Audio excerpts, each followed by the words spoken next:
What is going on, guys? It is Wrestlelamia here, back with another video. Join us now as we look at this week's edition of Dynamite, as well as the wildest news stories and rumors you need to know, including WWE Fires Him, a big spoiler alert as more potential surprise returns at the Women's Rumble match, John Cena says he's not done yet, the WWE shutting down the network, a leak report has made WWE furious, Cody talks The Rock replacing him at Mania, and much more. Be sure to subscribe and hit that notification bell for daily wrestling videos, and follow us on Facebook for exclusive lists. Also check out our new website, Wrestlelamia.com.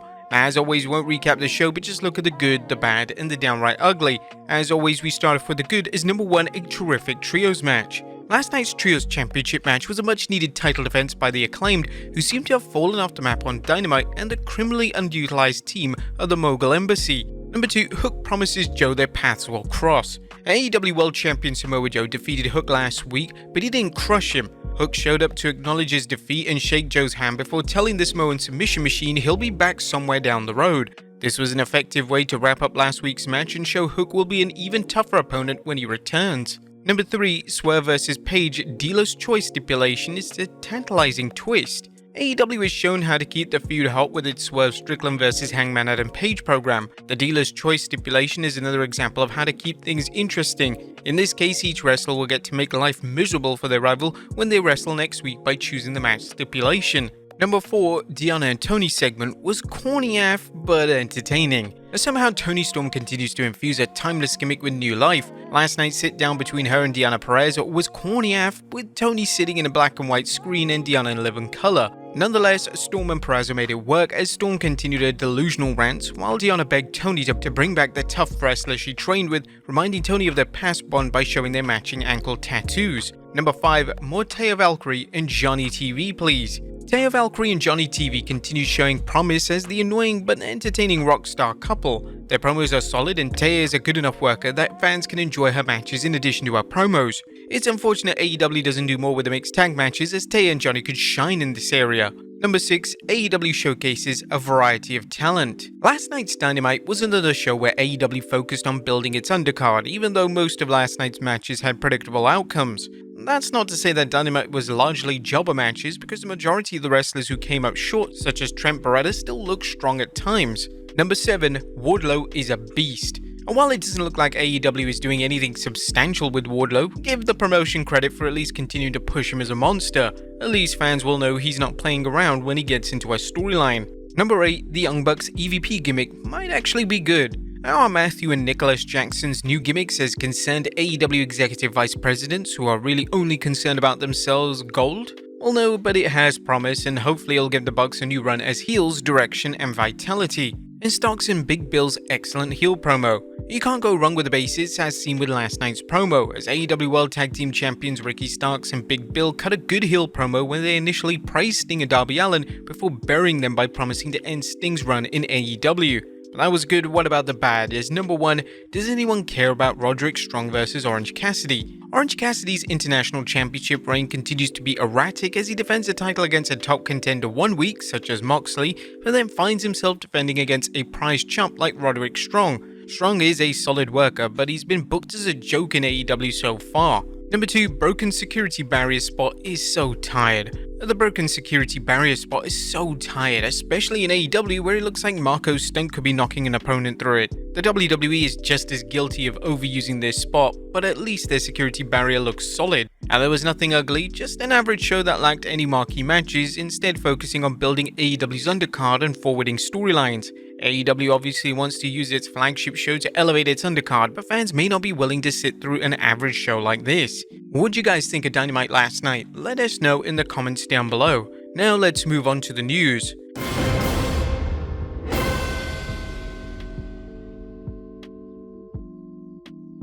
Now, top story looks at WWE firing him.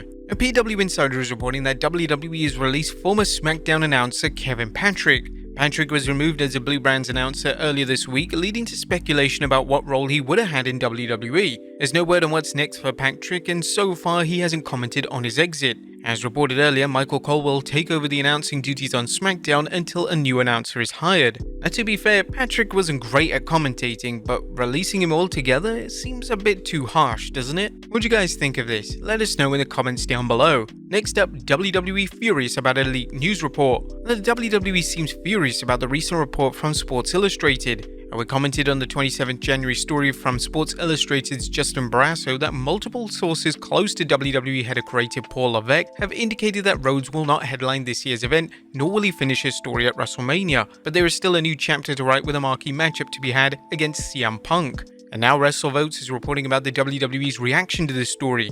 Regarding the Sports Illustrated WrestleMania 40 report, and after speaking to a few of my own contacts, I believe the following. Those 3 matches could absolutely happen in Philadelphia. However, the set-in-stone nature of the article is a little naive, I've been told. Source also relayed that WWE is not happy with the report in general, especially labeling it as sources close to Triple H, as if he'd be so open with this type of specific information. Next up, a huge spoiler alert as more potential surprise returns at the Women's Rumble match. Now, of course, this article contains huge spoilers, so please skip ahead if you don't want to know them. We always leave timestamps in the description, so feel free. Now, next up is more potential returns mentioned for the Women's Rumble. Now, is Jade Cargill appearing at the Royal Rumble? The 2024 Royal Rumble is nearly here, and the universe is expecting some surprise entrants, whether they're debuting wrestlers or returning superstars. A new report suggests that former AEW wrestler Jade Cargill could be one of them. According to PW Insider Elite, Jade Cargill is expected to be at the Royal Rumble this Saturday. The report did not state that Cargill is participating though, as she isn't the only potential surprise entrant in the Women's Rumble, as Wrestling Inc. also noted that the match only had 6 participants announced for the match, leaving 24 spots open. According to PW Insider Elite, Sonya Deville is expected to be at the show. Deville suffered an injury last summer and a return date is unknown. PW Insider noted that Deville has been spotted at the WWE PC, so could this mean that she's training for a return? Not necessarily, but it can't be ruled out.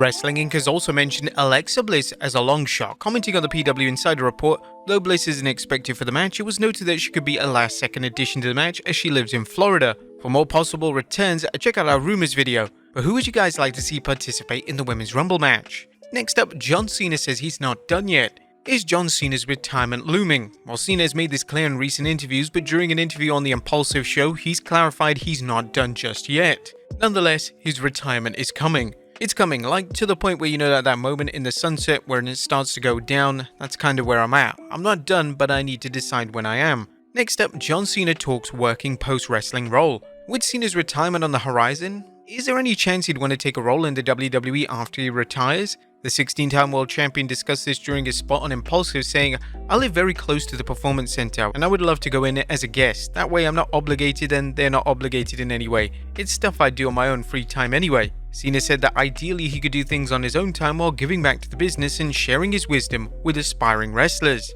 Next up, Cody talks The Rock replacing him at Mania. Is The Rock vs Roman Reigns happening at WrestleMania 40, and if it does, will Cody Rhodes miss out on his opportunity to get a rematch against Roman at the Showcase of the Immortals? Cody recently discussed this on ESPN, saying, "I have all the respect and love for the guy who filled every house up he was ever in, but when it comes to that specific, I don't consider him in my way. Maybe I'm being naive to it. Maybe he wants to get in. I don't know, but I don't consider him in my way. The Rock is one of the main reasons we're here today. Nothing but respect, but also at the same time, I have the respect for myself to know where I'd like to go." Do you think The Rock will take Cody's place? Let us know in the comments down below. Next up, WWE shutting down the network. It's the end of an era, at least on paper, for the WWE scrapping the WWE network. No, we're not referring to the WWE network content that airs on Peacock, but the WWE network that exists outside the US in international markets. As noted in our report on Netflix acquiring the rights to air Raw beginning in 2025, that's only part of the deal, as Netflix will air additional WWE content besides Raw in foreign markets,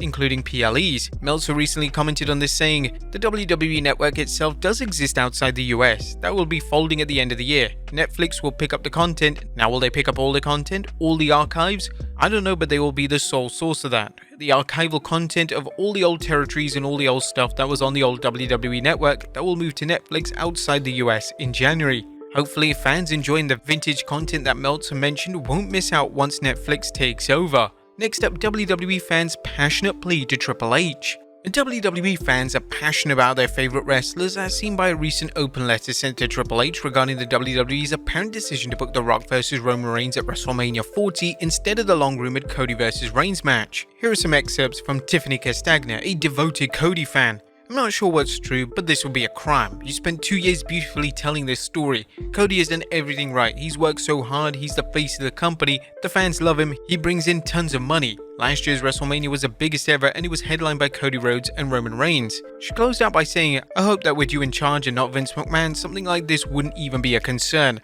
I pray this is some kind of swerve, but at this point I don't know and I need to put this out there. Throwing away a 2-year build, something the fans are extremely behind and have already paid and planned trips to see, is a very Vince move and would be incredibly disappointing after how far the WWE has come with you in charge." What do you guys think of this fan's letter? Is she on the money? Let us know in the comments down below. And finally, Bayley's big offer to Cora Jade. And last but not least, Damage Control's Bayley recently made a big offer to Cora Jade, who recently underwent surgery for a knee injury and is expected to be out for most of 2024. Bayley told her on social media, "Come take over WWE with us when you're back." Do you think Cora Jade would be a good addition to Damage Control?